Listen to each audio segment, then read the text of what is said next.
L'imam Ahmed disait Innama al-hujjatu fil athar, al-hujjatu fil athar. Assalamu alaikum wa rahmatullahi wa barakatuh. إن الحمد لله نحمده ونستعينه ونستغفره ونعوذ بالله من شرور أنفسنا ومن سيئات أعمالنا من يهده الله فلا مضل له ومن يضلل فلا هادي له وأشهد أن لا إله إلا الله وحده لا شريك له وأشهد أن محمدا عبده ورسوله يا أيها الذين آمنوا اتقوا الله حق تقاته ولا تموتن إلا وأنتم مسلمون يا أيها الناس اتقوا ربكم الذي خلقكم من نفس واحدة وخلق منها زوجها وبث منهما رجالا كثيرا ونساء واتقوا الله الذي تساءلون به والأرحام إن الله كان عليكم رقيبا يا أيها الذين آمنوا اتقوا الله وقولوا قولا سديدا يصلح لكم أعمالكم ويغفر لكم ذنوبكم ومن يطع الله ورسوله فقد فاز فوزا عظيما أما بعد. Louange à Allah, le créateur des cieux et de la terre. On le loue pour tout ce qu'il nous accorde comme bien et comme grâce. Et on lui demande de prier sur son prophète Mohammed sallallahu alayhi wa sallam, sa famille, ses compagnons et tous ceux qui les ont suivis jusqu'au jour de la rétribution. Celui qu'Allah a guidé, personne ne peut l'égarer. Celui qu'Allah a égaré, personne ne peut le guider. Nous sommes toujours dans la traduction de l'explication de l'introduction du recueil de l'imam Nawawi expliqué par le cheikh Ibn Uthaymin, qu'Allah lui fasse miséricorde. Alors on s'est arrêté sur, n'est-ce pas, le cas des Haddadiyya. On est en train de parler de ceux-là qui dénigrent l'imam Nawawi et qui propagent des mensonges à son sujet. Et donc quelqu'un avait posé la question ici concernant, n'est-ce pas, les Haddadiyya, car on avait évoqué que ceux-là, ils font partie de ceux qui dénigrent cet imam. Et on a commencé à parler ici, n'est-ce pas, des fondements des Haddadiyya, comment les reconnaître. Et on a décidé de lire, n'est-ce pas, ce qui a été dit par le cheikh Rabi' ibn Hadi, qu'Allah lui fasse miséricorde, dans son livre Majmu' Kutub wa Rasail wa Fatawa. On est au tome 9, à la page 551. Il dit ici, troisième point, il dit, donc parmi les fondements de cette secte, il dit Tabdi'u man waqa'a fi ayyi bid'atin min ahli sunnah. Parmi leurs fondements, le tabdi' déclaré innovateur, celui qui tombe dans une quelconque innovation parmi les gens de la sunna. Un homme de la sunna, dès qu'il tombe dans une innovation, peu importe l'innovation, directement, ils font le tabdi' de cet homme de la sunna. Non. Il dit ici, donc si vous voyez quelqu'un comme ça, même s'il dit à la bouche, il dit non, moi, ce n'est pas ma méthodologie. Mais on voit dans les actes, on voit que dans les actes, c'est sa méthodologie. Dès qu'il entend qu'un homme de la sunna est tombé dans une innovation, directement, il fait le tabdi'. On a remarqué ça avec lui. Ok? On dit celui-là, n'est-ce pas, c'est un Haddadi. Même s'il dit non, ce n'est pas mon manhaj. Parce qu'on voit que dans la pratique, c'est la méthodologie là qu'il suit. C'est comme ceux qui disent, nous ne suivons pas Mahmoud al-Haddad. Il y a d'autres même qui disent, on ne le connaît pas. Ok? Et donc, ils disent ça pour dire que comment on va être parmi les Haddadiyya. Alors qu'on ne le suit pas, n'est-ce pas? On ne le prend pas pour référence.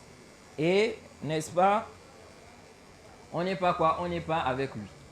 Jay, nous disons, si la personne suit la méthodologie de Mahmoud al-Haddad, même s'il ne le reconnaît pas, même s'il dit je ne le connais pas, ok? Du moment où il suit sa méthodologie, il défend ça, il fait partie des Haddadiyya.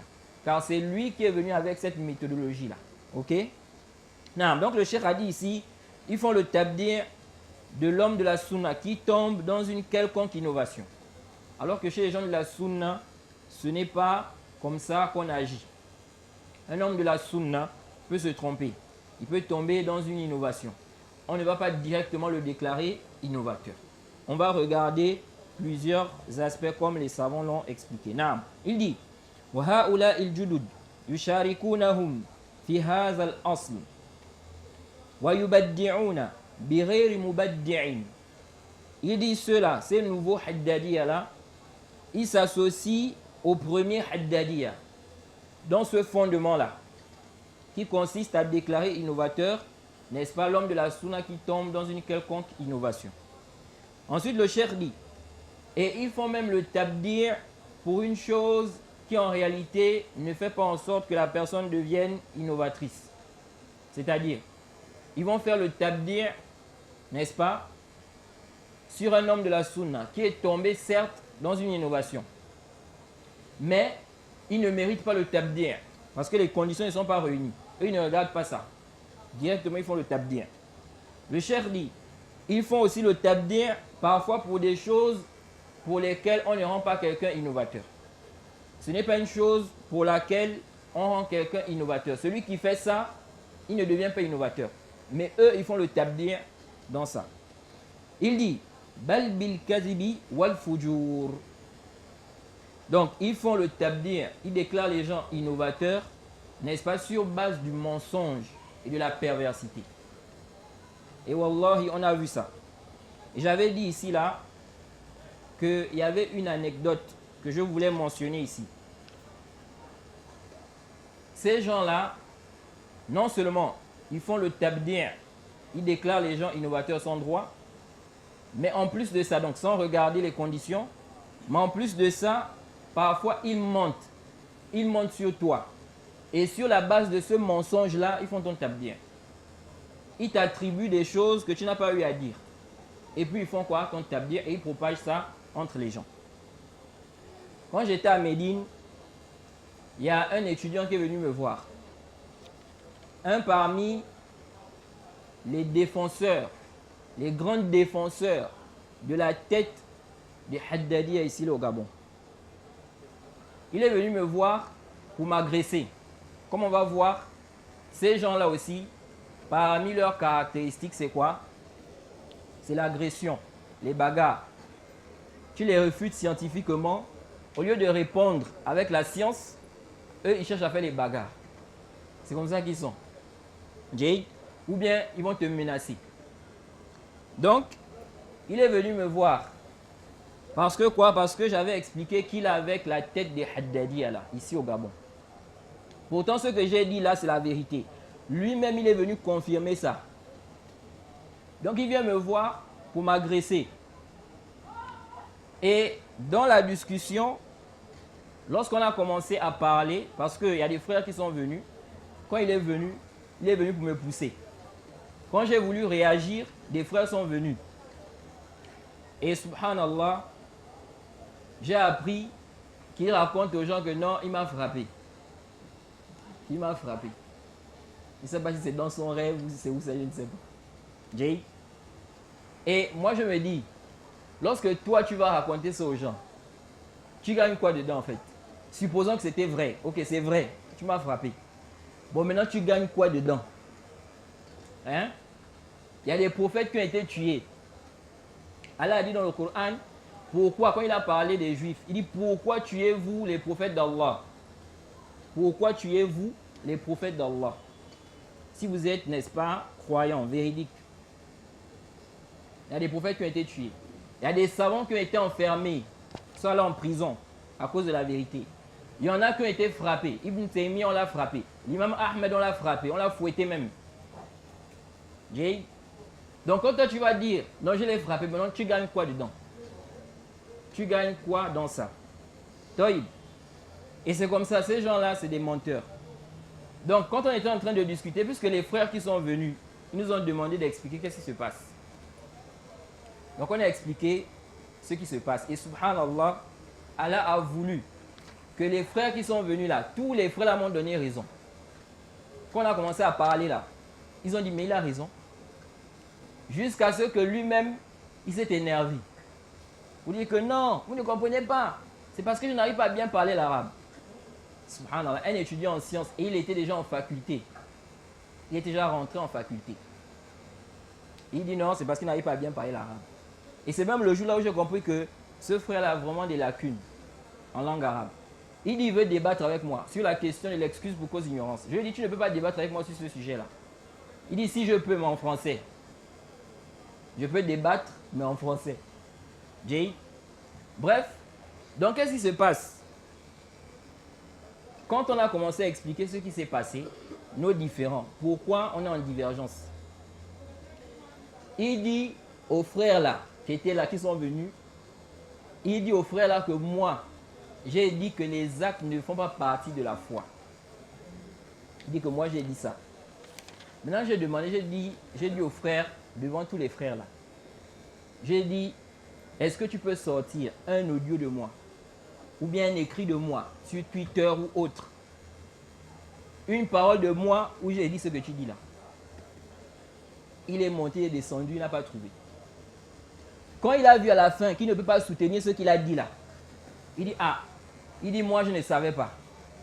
Je ne savais pas que tu ne dis pas ça. Subhanallah. Alors que tu as d'abord affirmé que je dis ça. Maintenant on te demande les preuves de ça. Tu es incapable d'apporter les preuves. Quand tu te rends compte que tu n'as plus de preuves, tu dis je ne savais pas. Je ne savais pas que tu ne disais pas ça. Vous voyez? Et sur cette base-là, il m'a taxé d'égaré. C'est-à-dire sur un mensonge. D'abord, tu m'attribues une parole que je n'ai pas eu à dire. Et sur cette base, tu me traites d'égaré. Alors que toi-même, tu es égaré même. Vous voyez? Donc, pour dire quoi? Pour dire que ces gens-là, ils sont comme ça, ils mentent. Et c'est comme ça. C'est ce que les Haddadiyya là propageaient. Ils propageaient à mon encontre. Parce que je ne sais pas s'il y a un étudiant ici, là, au Gabon, qui a réfuté les Haddadiyya comme moi. Et ça a plusieurs raisons. Ce n'est pas l'objet du dars ici. Donc, ils ont une haine contre moi. Et le problème, c'est quoi? Quand vous voulez réfuter quelqu'un, on en disconvient. Moi, je leur ai dit. J'ai dit, mes audios sont là. Toutes mes réfutations sont là. Prenez ça, réfutez. C'est tout. Mais qu'est-ce qu'ils font? Ils me combattent avec le mensonge. Il y a un, on m'a envoyé un écrit de lui. Il a carrément écrit que moi, j'ai déclaré Aïcha mécréante. Est-ce que celui qui me suit, qui suit mes dourous, qui me connaît, il peut croire à ça? Que j'ai déclaré Aïcha mécréante. Vous voyez, c'est comme ça qu'ils sont. Des mensonges seulement sur les gens de la Sunna. Donc le cheikh dit ici là, qu'ils font le tabdir, n'est-ce pas, pour des choses qui en réalité on ne fait pas le tabdir dans ça. En plus de ça, ils font le tabdir sur base du mensonge et de la perversité.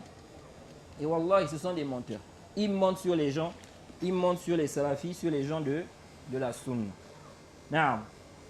Et c'est grave. Combien d'injustices vous causez aux gens comme ça, en mentant sur eux? Vous donnez des ahkams sur les gens sur base des mensonges. Naam.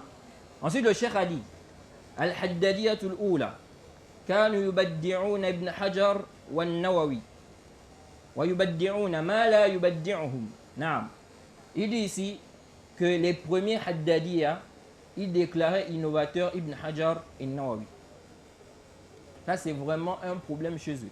Ibn Hajar et Nawawi. Et le grand Haddadi d'ici, là, du Gabon, là, il attaque les deux savants, là. Il dit que ce sont des Jahmiya. Il propage, n'est-ce pas, des égarements, n'est-ce pas, sur cette voie-là. Naam. Donc, le cheikh dit ici, là, il déclare innovateur Ibn Hajar et Nawawi. Et ils font le tabdir de celui qui ne les déclare pas innovateur. Donc, si toi, tu ne déclares pas Ibn Hajar et Nawawi innovateur, là, toi aussi tu deviens innovateur. Jaïd. Il dit ici وَهَؤُلَاءِ لَا يُسْتَبْعَدُ مِنْهُمْ تَبْدِعُ مَنْ ذُكِرَ إِلَّا أَنَّهُمْ يَسْتَخْدِمُونَ التَّقِيَّةِ. Il dit ceux-là, donc les nouveaux là, on n'est pas quoi?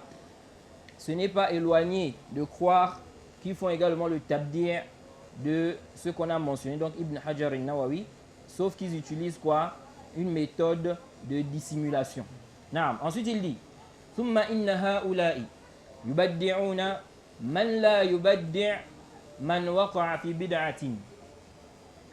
Il dit ensuite, il déclare innovateur celui qui ne déclare pas innovateur quiconque est tombé dans une innovation.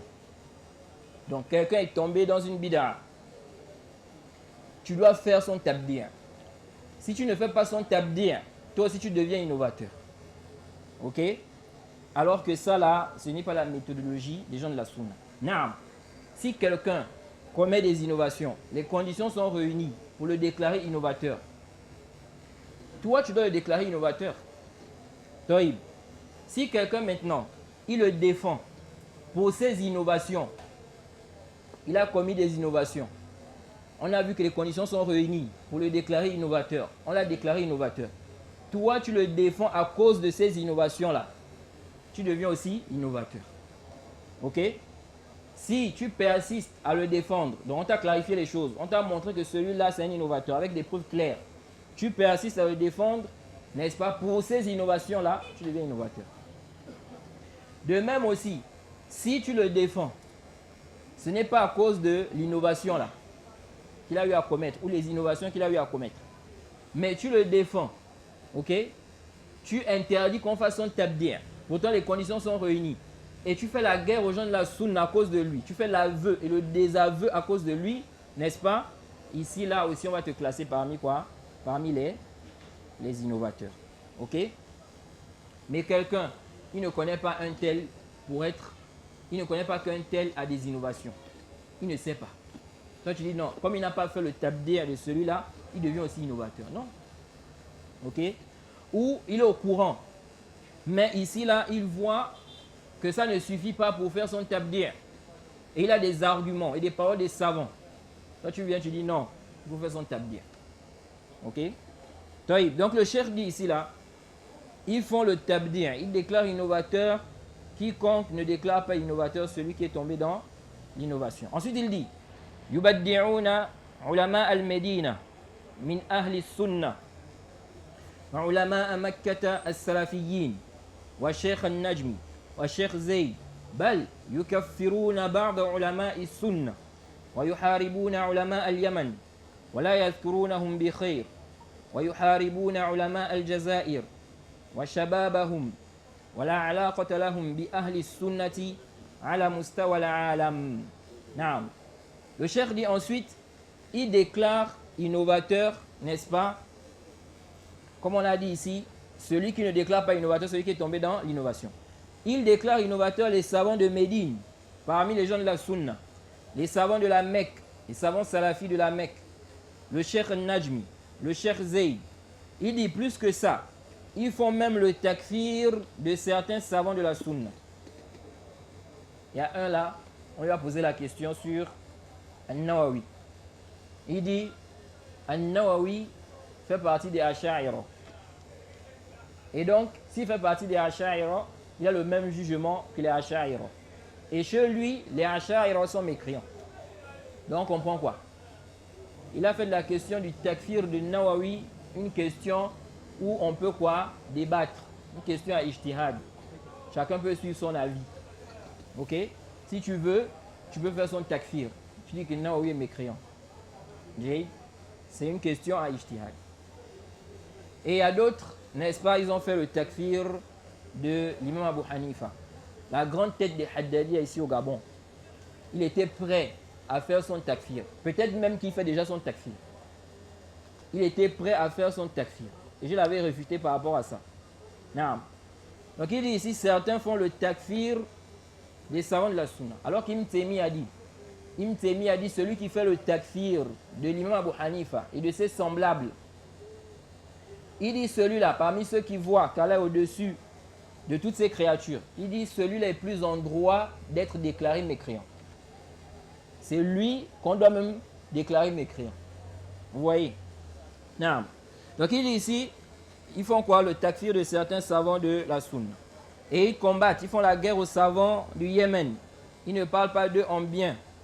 Ils font la guerre aux savants d'Algérie et les jeunes d'Algérie.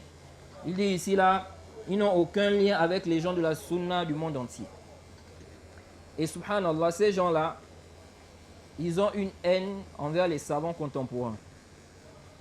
Vous allez voir que les Haddadiyya, ils attaquent beaucoup les savants contemporains. Et ce sont des gens, en fait, qui montrent qui suivent les athar, les récits des pieux prédécesseurs. Et ils font croire aux gens que les savants contemporains là, ils sont laxistes. Ils vont citer des athar comme si les savants, n'est-ce pas, les savants contemporains ne connaissaient pas ces athar là. Quand ils ont attaqué l'imam Abu Hanifa, ils ont fait sortir des athar. Bon, tous les savants qui sont passés là, ou les savants qui ont même parlé, de ce sujet là, comme Ibn Abdel Barr, comme l'imam Al-Muallimi, ils ne connaissaient pas ces athar là. Vous avez pris les athar là et vous voulez appliquer ça sans revenir, n'est-ce pas, à la compréhension des gens de science. Et le Cheikh Rabi avait attiré l'attention, n'est-ce pas, sur ce point-là. Les Haddadiyya, ce sont des gens, et vous allez voir qu'ils vont montrer, ces gens-là, ils vont montrer en apparence qu'ils sont attachés au athar. C'est pourquoi certains parmi eux-mêmes se nomment Al-Athari. Jay, il va dire, il s'appelle Fulan Al-Athari. C'est-à-dire, il suit les athar des salaf. Jay, ça ne veut pas dire que tout celui qui se dit Athari, qui se nomme comme ça, il est Haddadi. Mais souvent, ils prennent ces appellations-là. Al-Athari. Jay, c'est comme les takfiri. Il va dire Al-Muwahid. Il se donne sur Facebook son nom, Al-Muwahid. Jay, ou bien celui qui est contre le Tawhut. Ils mettent des noms comme ça là. Bref, donc, qu'est-ce qu'ils font? Ils montrent aux gens qui sont attachés au athar. Mais le problème, c'est quoi? C'est qu'ils ont du roulou, de l'exagération dans les athar, et parfois, ils appliquent ça mal. Vous voyez? Dans chaque sujet, vous allez voir qu'il y a des extrêmes. Il y a des gens qui exagèrent, il y a des gens qui sont laxistes. Non, il n'y a pas de doute. Quand on suit les salafs, on doit suivre les salafs, les pieux prédécesseurs. Mais il ne faut pas aussi exagérer. Jay, il ne faut pas exagérer. Prendre la parole d'un salaf comme si c'était le wahi. Au point où même si ça contredit le kitab et la sunna, les salafs ont dit. Et le danger, c'est que parfois ils vont prendre la parole d'un salaf et ils vont faire de ça la position de tous les salafs. Alors qu'on n'a pas d'argument qui justifie que ça s'est répandu entre les salafs, que les savants ont mentionné cela sans réprimander cela. Ok? Toïb, le Cheikh Rabi avait attiré l'attention sur cet aspect-là qui est très important concernant les athar. Et ça, c'est très important, surtout, n'est-ce pas, avec les fitanes qu'on a dans notre époque-là. Parmi ces fitanes-là, la question, par exemple, des débats. Les débats avec les gens de l'innovation. Parmi ces fitanes-là aussi, le fait d'aller enseigner dans des endroits des innovateurs, des mosquées d'innovateurs. Donc le Cheikh Rabi dit quoi ici? Il dit dans son livre Marhaban ya talib al-ilm, sois le bienvenu aux étudiants en sciences. À la page 459, il dit ici wa unabbihu, donc il est en train de parler sur l'apprentissage. Ceux qui n'ont pas, n'est-ce pas, la possibilité d'aller étudier auprès des savants. Comment ils font? Ok? Il a parlé de cette situation. Ensuite, il a dit wa unabbihu ila anna ba'da ash-shabab al-mutahammis qad yadrusu kutub as-salaf walakin la yuhsinu tatbiq ma yasiluhu min al-athari fayunazziluha fi ghayri manaziliha. Il dit, j'attire l'attention sur le fait que certains jeunes enthousiastes, ils sont épris d'émotions. Non, on suit la sunna, le manhaj. On attache au athar des salafs. On suit les salafs. Le cheikh dit ici, j'attire l'attention sur le fait que certains jeunes, n'est-ce pas, enthousiastes, peuvent étudier les livres des salafs. Il dit cependant, ils ne savent pas comment appliquer correctement ces récits des salafs. Vous voyez? Donc il lit des livres des salafs. Mais au niveau de l'application des athar, les récits des salafs là, il ne sait pas comment bien appliquer ça. Il applique ça mal. Le cheikh dit ici, il dit fala budda an yurja'a ila al-ulama'i fi kayfiyati tatbiqiha. Il dit, il faut impérativement revenir vers les savants pour connaître comment appliquer ces athar là. Comment appliquer ces athar là. Il dit, لأنه إذا ذهب يطبق بعض الأشياء بفهمه الخاطئ قد يضر نفسه وَيَدُرُّ الْإِسْلَامَ وَالْمُسْلِمِينَ. Il dit parce que s'il va appliquer certaines choses avec sa mauvaise compréhension, il se peut qu'il cause du tort à sa propre personne et qu'il cause du tort à l'islam et aux musulmans. Il va venir pour dire les salafs, les salafs, les salafs. Alors qu'ici, là, il ne faut pas appliquer ça. Ce n'est pas comme ça qu'il faut appliquer ça. Et à cause de ça, il va donner une mauvaise image de la salafiyya aux gens, de la sunna aux gens. Sur base de quoi? Les salafs, les salafs. Non, le cheikh dit, وَهَذَا قَدْ حَصَلْ. Il dit, cela est arrivé. Et subhanallah, écoutez l'exemple que le cheikh va citer ici. Il dit, فَجَاءَ بَعْدُ الشَّبَابِ. Le cheikh Rabi', c'est quelqu'un, il a refuté les Haddadiyya. Il a eu des interactions avec les Haddadiyya, des discussions avec eux. Ils sont venus même le voir pour parler avec lui. Il dit ici, là, il dit, فَجَاءَ بَعْدُ الشَّبَابِ المتحمسين من الحدادية الجديدة والقديمة يعتنون بالآثار وهم لا يحفظون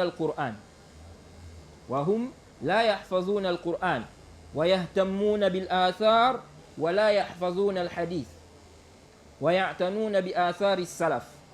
Il dit ici que certains jeunes enthousiastes parmi les anciens Haddadiyya et les nouveaux Haddadiyya, ils sont venus le voir.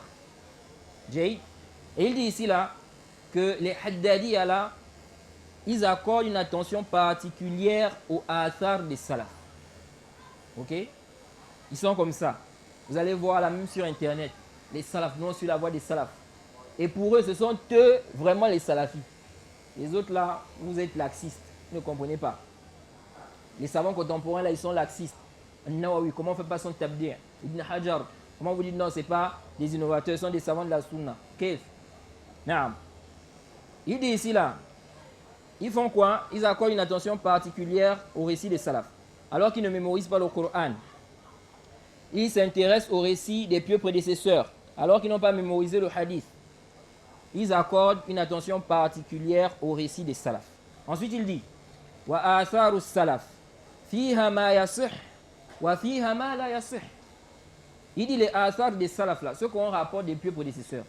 Là-dedans, il y a ce qui est authentique, il y a ce qui n'est pas authentique. Ce n'est pas tout ce qu'on rapporte des salafs qui est forcément quoi? Authentique. On voit des frères comme ça. Tel salaf a dit. Tel parmi les salaf a dit. Est-ce que c'est authentique?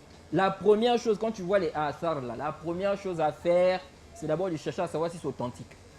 On rapporte de Sofiane ibn Uyayna qu'il a dit ceci. Sofiane al-Thawri qu'il a dit cela. Il faut d'abord savoir si c'est authentique. Est-ce qu'il a vraiment dit ça? Parce qu'il y a des gens qui basent des croyances sur ça, sur ces athars là. D'autres même vont faire le tabdir sur base de ces athars là. Bon, si ce n'est pas authentique, tu t'es basé sur ce qui n'est pas authentique pour déclarer les gens innovateurs. Vous voyez? Non, il dit ici là, dans les athars là, il y a ceux qui sont authentiques, il y a ceux qui n'est pas authentiques. Il dit, même ceux qu'on rapporte des compagnons, quand on parle des salafs, c'est depuis, en commençant par les compagnons même. Parfois on peut rapporter des paroles de certains, on dit ça c'est rapporté des compagnons, de tels compagnons, alors que ce n'est pas quoi? Authentique. De la même manière qu'il y a des textes faibles rapportés du prophète, il y a aussi des textes faibles rapportés des salafs. Ils ont attribué des propos à l'imam Malik concernant les noms et attributs d'Allah. Il a interprété les noms et attributs. Quand on regarde le athar qui est rapporté, par exemple sur la Sifatul Nuzul, on se rend compte que ce n'est pas authentique. L'imam Ahmed pareil. Donc si on dit aux gens non, propager les athars seulement comme ça là, non. Il faut qu'on vérifie. Ça peut être authentique, ça peut ne pas être authentique. Donc si ce n'est pas authentique, on ne va pas travailler avec. Il dit ici, إِذَا اتَّفَقُوا عَلَى شَيْءٍ فَيَجِبُ الْأَخْذُ بِهِ. Si les salafs sont unanimes sur une chose, c'est obligatoire de suivre ça. Il dit وَإِذَا اخْتَلَفُوا. Maintenant s'ils ont divergé, il dit نُحَاكِمُ أَقْوَالَهُمْ إِلَى كِتَابِ اللَّهِ وَسُنَّةِ رَسُولِهِ صلى الله عليه وسلم. Si maintenant les salafs ont divergé, certains salafs ont dit comme ça, d'autres salafs ont dit comme ça, il dit ici là, on va ici juger leurs paroles sur base du livre d'Allah et de la sunna de son messager. Ceux qui seront en conformité avec le kitab wa sunna, on va suivre ça. Ok? Naam. Ensuite il a dit, إذا لم يثبت هذا القول عن فلان لا نأخذ به. Il dit si ce n'est pas prouvé, si ce n'est pas prouvé que tel salaf a dit telle parole, il dit on ne prend pas ça. Et ce n'est pas authentique. Ensuite il dit وإذا ثبت عنه wa khalafa narudduhu. Il dit si c'est prouvé, il a dit, mais il a contredit les preuves. On va rejeter ça. Même si c'est le salaf. C'est comme ça qu'ils ont fait avec le asar de Mujahid. On dit que non, Mujahid a dit que Yawm al-Qiyamah, n'est-ce pas, Allah va faire asseoir le prophète sur son trône. Yawm al-Qiyamah, Allah va faire asseoir le prophète sur son trône. Ok? Ce asar-là, ils ont pris ça, ils ont fait de ça la position des salafs. Ils ont attaqué tous ceux qui ont contredit, n'est-ce pas, dans ça. Faisons la guerre aux gens. Maintenant, ils ont contredit les salafs. Ils ont contredit les salafs. Subhanallah. Est-ce que ça c'est rapporté du prophète? Est-ce que c'est rapporté d'Allah? Dire que Allah va faire asseoir le prophète Yawm al-Qiyamah sur son trône, ça c'est quelque chose qui va se passer Yawm al-Qiyamah. Ça doit nous parvenir par quoi? La révélation. Bon, on dit Mujahid. Mujahid c'est un tabi'i. Ce n'est pas un compagnon du prophète. Et est-ce que c'est prouvé jusqu'à lui? Bon, vous prenez ce athar-là et vous commencez à faire la guerre aux gens à cause de ça. Non, donc le cheikh dit ici, si c'est prouvé et qu'il a contredit les preuves, on ne va pas accepter ça. Non. Ensuite, il a dit, وَهَكَذَا هَذِهِ الْأُمُورِ تَحْتَاجُ إِلَى فِقْهٍ. Il dit, et c'est ainsi, ces choses ont besoin de compréhension. فَالْحَدَّدِيَّةُ كَانُوا يَحْفَظُونَ الْآثَارِ. Les Haddadiyya mémorisaient les récits des pieux prédécesseurs. Ensuite, il a dit un peu plus bas. Un peu plus bas, il dit, et c'est ce qui m'intéresse surtout ici. Il dit, Ash-shahidu, anna wahidan minhum, qala, innani al-an. Il dit, ce que je veux dire ici, c'est quoi? C'est que un parmi eux, parmi les Haddadiyya, il m'a dit, innani al-an. Il dit, moi, en ce moment-là, ajma'un nususa, allati kana yatrudu fiha ba'd al-ulama'i ahl al-bid'i min halaqatihim. Il dit qu'il y a un parmi les Haddadiyya qui lui a dit, en ce moment je suis en train de regrouper tous les asars, okay, les récits qu'on rapporte de certains savants dans lesquels ils ont chassé les innovateurs de leur assise. Okay? On a rapporté de certains salafs qu'ils ont chassé des innovateurs de leur assise, là où ils étaient en train d'enseigner. Okay? Donc quelqu'un est venu dire au Cheikh Rabi qu'il est en train de regrouper ça. Toïb. Il dit ici, il dit faqultu lahu, je lui ai dit, turidu misla fulanin wa fulan. Il lui a dit, tu vises par là un tel et un tel. Donc le Cheikh Rabi connaissait de qui il était en train de parler. Qui sont ces salafs-là dont on a rapporté les athars où ils ont chassé les innovateurs de leur assise. Donc il lui dit, tu vises un tel et un tel.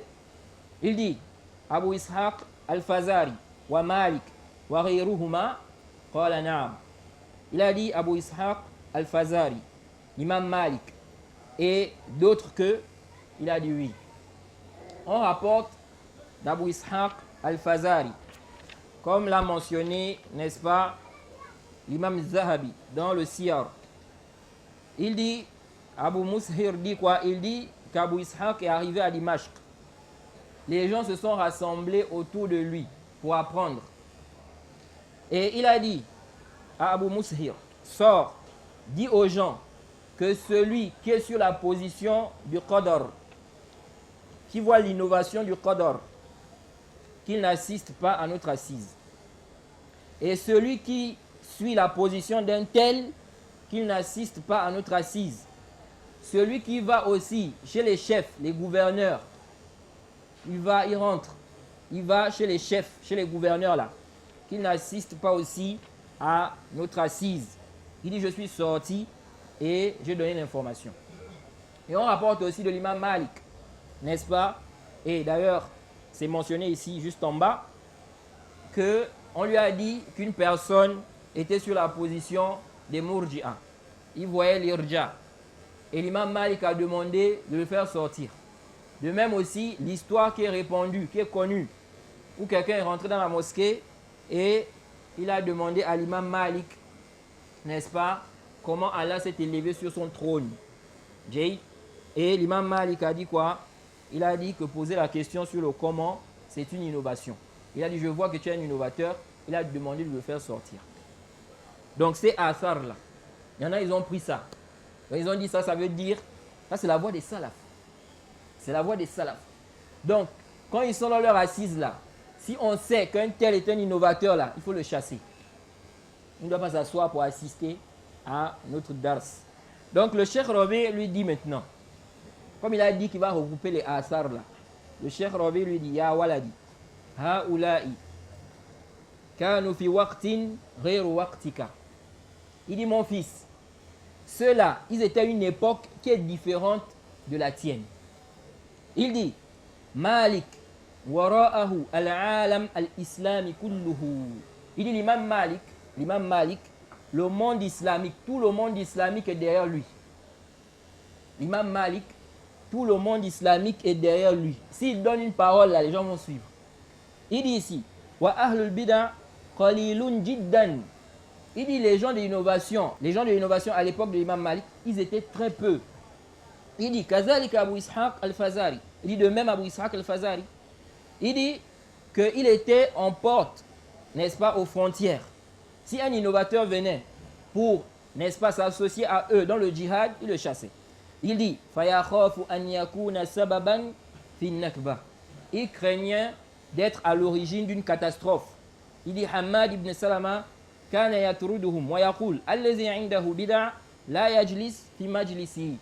Il dit Hamad ibn Salama disait quoi? Il disait celui qui a des innovations, il ne doit pas s'asseoir dans notre assise. Pourquoi ces salafs-là faisaient ça? Parce que l'innovation, la bid'a, c'est comme un cancer. Jay, vous voyez le cancer, si ça a pris un endroit du corps là, ça va évoluer et ça va détruire plusieurs endroits dans le corps. C'est pourquoi, n'est-ce pas, quand quelqu'un a le cancer, on cherche à enlever, n'est-ce pas, s'il y a possibilité d'enlever ça, parce que quand ça va se propager là, c'est le danger. C'est comme ça. Les gens de l'innovation là, ils sont comme le cancer. Maintenant, le Cheikh Rabi dit quoi? Il dit ici, il dit walakin haula'i al-alamu al-islami kana wara'ahum. Il dit ces savants là, ces salafs là, le monde islamique, ils sont tous derrière eux. Fa iza taradu shakhsan wahidan fa hadha fihi maksabun lid-da'wati salafiyya wa arahu an-nas min sharrihi. Il dit s'ils chassent un homme parmi les gens de l'innovation, il y a ici un gain pour la da'wa salafiyya et ils vont libérer les gens de leur mal. Ok? Ensuite le cheikh a dit walakin anta tajlisu fi masjidin. Il dit cependant toi tu t'assois dans une mosquée. Il dit faqad la ya'tika illa ahlul bid'ah. Tu t'assois dans une mosquée pour enseigner. Il dit il se peut que personne ne vienne à ton assise en dehors des gens de l'innovation. Donc tu es en train d'enseigner, tous ceux qui sont assis là, c'est seulement les gens de l'innovation. Subhanallah, il y a des gens aujourd'hui là, ça là même, ils prennent ça pour attaquer quelqu'un. Quelqu'un est parti enseigner, un salafi, dans une mosquée. Tous ceux qui sont dans la mosquée là, ce sont des innovateurs.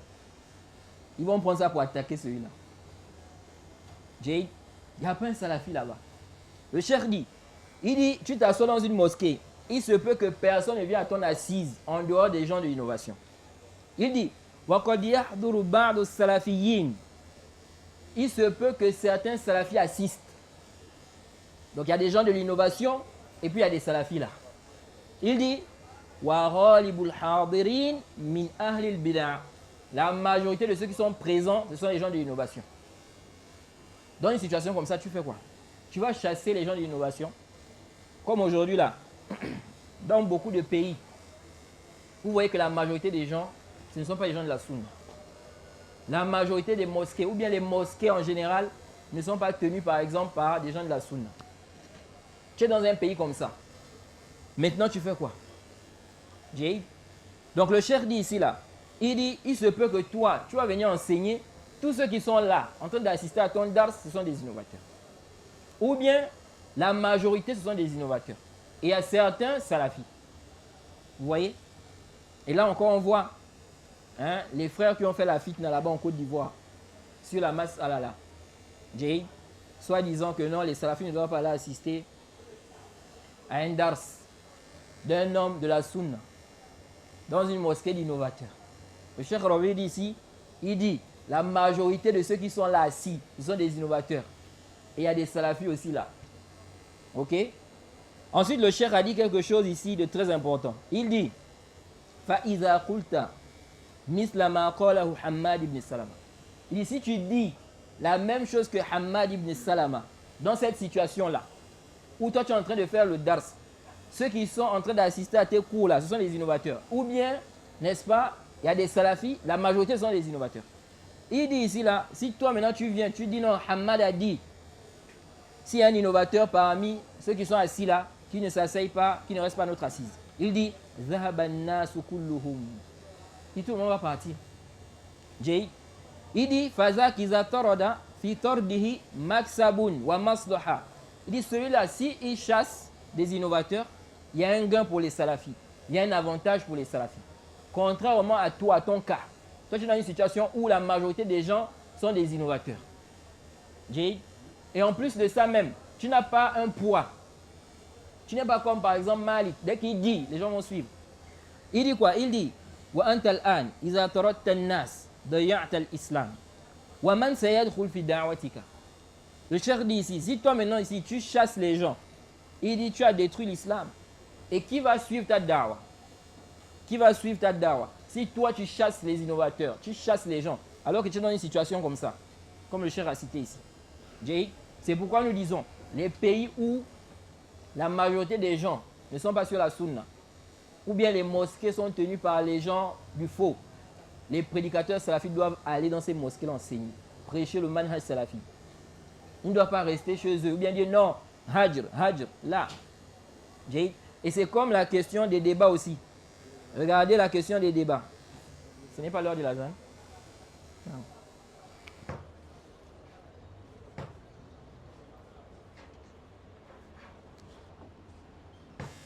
Non. Rapidement, je disais, c'est comme la question des débats. Les débats avec les gens de l'innovation. À la base, les gens de la sunna ne débattent pas avec les gens de l'innovation.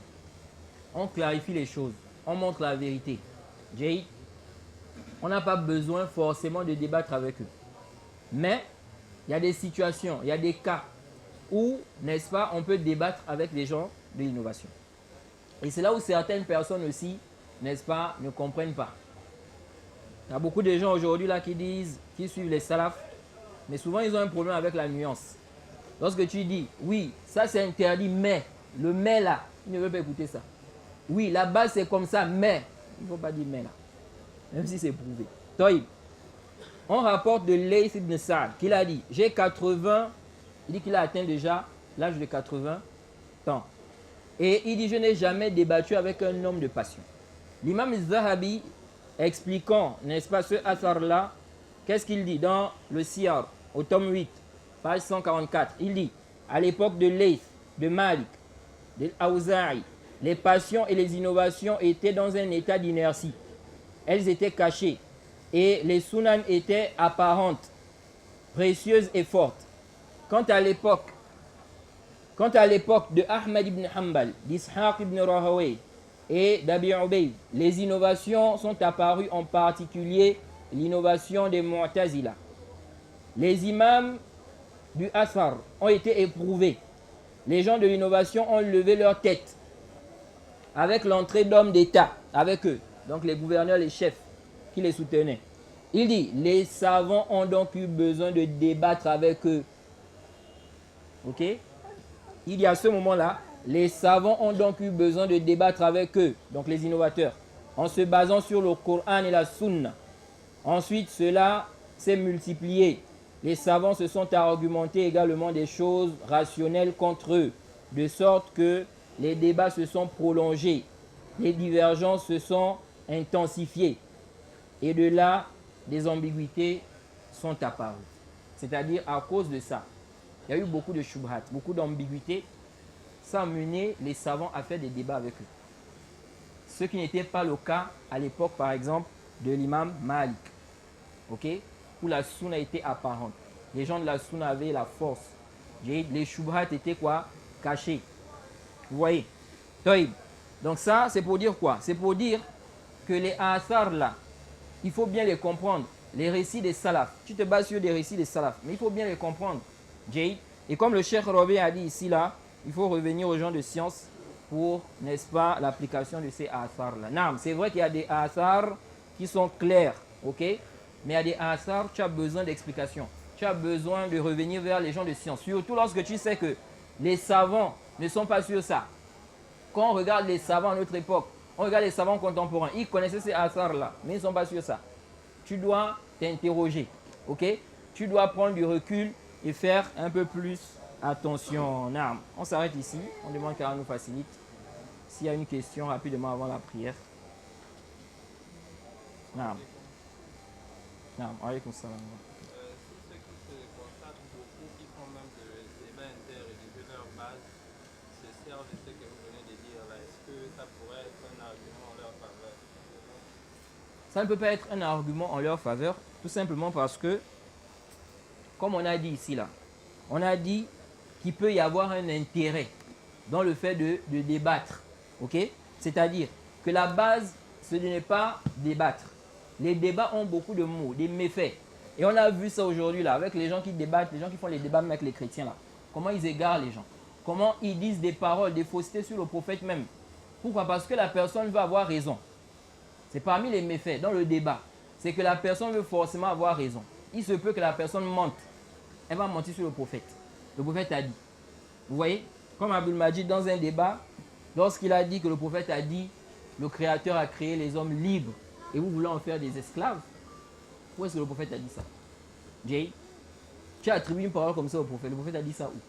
Vous voyez?